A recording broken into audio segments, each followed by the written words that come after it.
Live, laugh, love. Anonymous.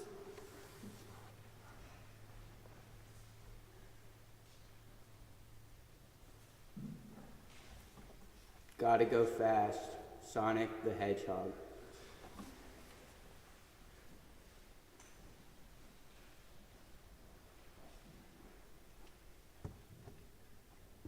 Big dogs gotta eat. Westminster swimming and diving.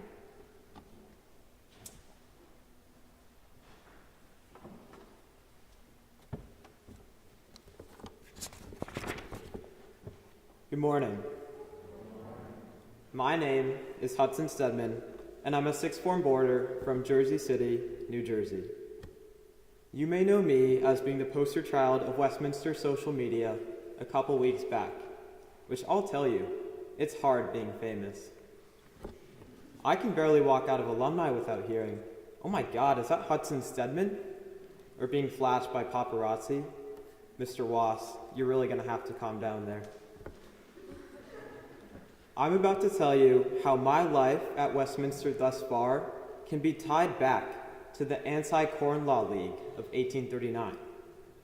Yes, I know. Have I lost it? Probably. Will I be seeking medical attention? No. Where was I though? Right. The Anti-Corn Law League of 1839.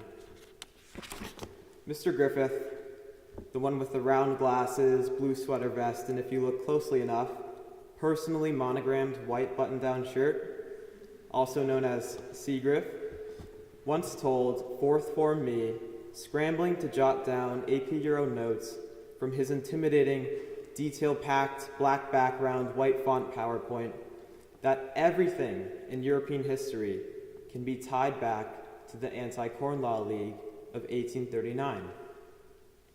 I was skeptical, but I just had to trust what someone with a personally monogrammed white button-down shirt was saying.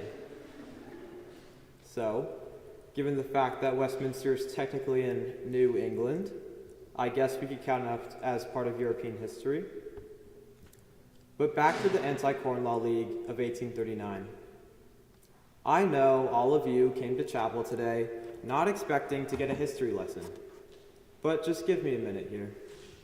To sum it up, corn laws dating back to essentially the 12th century regulated English corn imports and exports. Seems simple enough, right? But come late 18th century and early 19th century, as Britain's population was growing, alongside Napoleonic War blockades, meant nationwide corn shortages. Given a prior industrial revolution, and a new wealth as a result of that, a new industrialized middle class rose up against the landlords and elites, forming the Anti-Corn Law League that won over the Prime Minister and eventually repealed the Corn Laws 7 years later. To the other half of the chapel that didn't just fall asleep, you may be wondering, how is this in any way, shape, or form connected to my life at Westminster?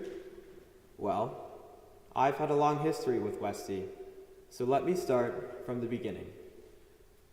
My brother came here as a freshman all the way back in 2014. We had just moved from Southern California to this strange Connecticut town that I'd been born in but had no recollection of whatsoever. I missed driving the winding canyon roads down to Zuma Beach every day of the summer to do junior lifeguards. I miss getting picked up from school to go for an impromptu hike in the Santa Monica Mountains, and visiting Paramount Ranch with friends to run around the movie set, pretending I was a Wild West cowboy. I felt lost, to say the least, when I first came east. What the heck was squash, and why was everybody playing it? How does snow actually work? And why did everything feel so uninclusive? My freshman year, I was a day student. That first fall term, I felt this natural divide against borders and an instinct to defend our territory, unofficially known as the Day Student Lounge. When a boarder entered, I wondered if I should bark or something to scare them away. They already had their own rooms, their own dorms, and this was our space. Just like when I had moved cross-country prior to 6th grade, I felt like an outsider. Over the course of that year, I recognized these divides in other aspects of community, whether it was by sport, background, or interest, that resulted in a lack of togetherness or camaraderie that we tend to associate with Westie. This culture slowly but surely began to die off throughout my sophomore year, however. As my brother left the Hill for college, I felt this need to fill a void that I'd witnessed during my freshman year. I should also add I became the very thing that I had a bias against, a boarder.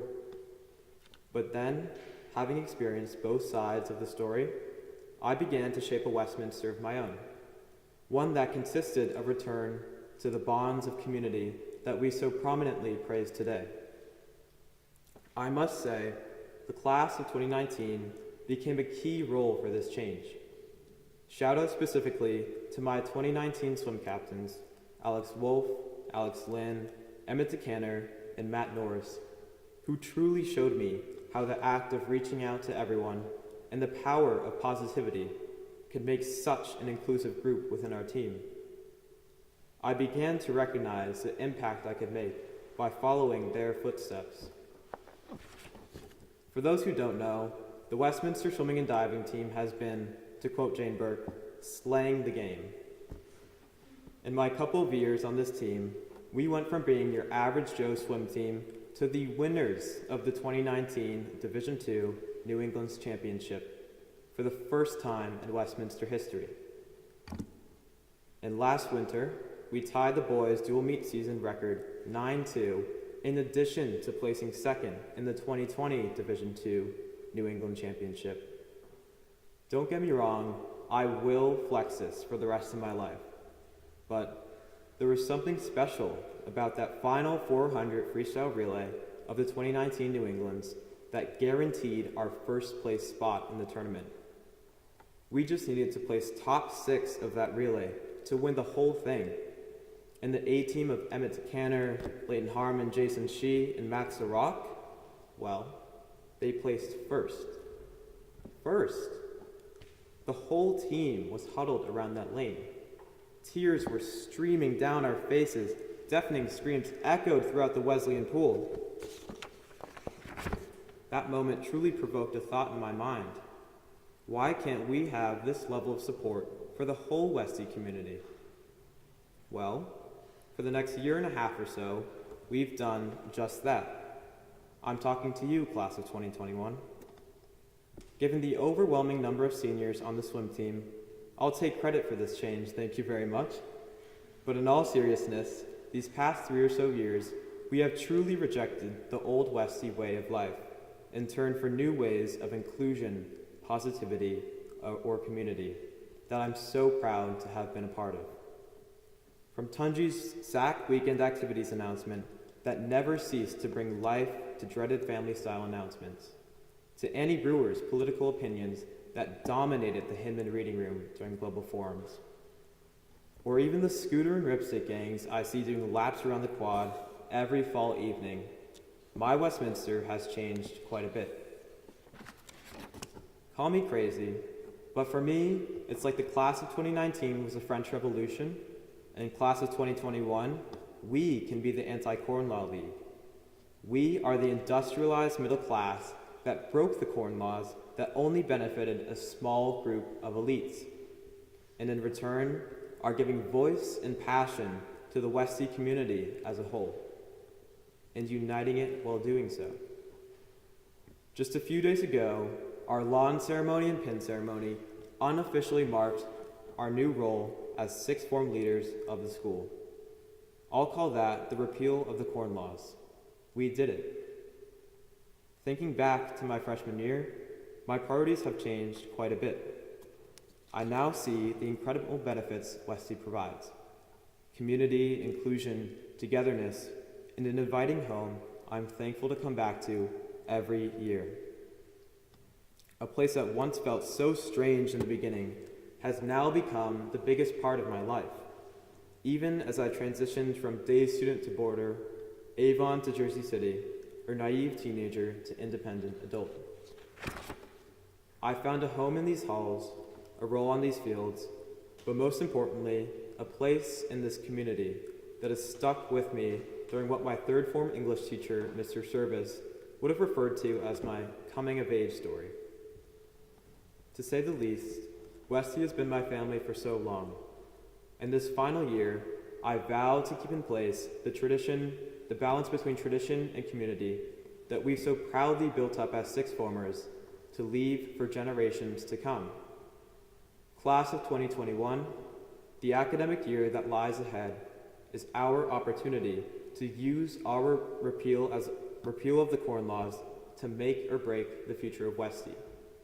And I truly hope we as a forum continue this contribution to the whole of the family I've come to know and love for the past 3 years. Thank you.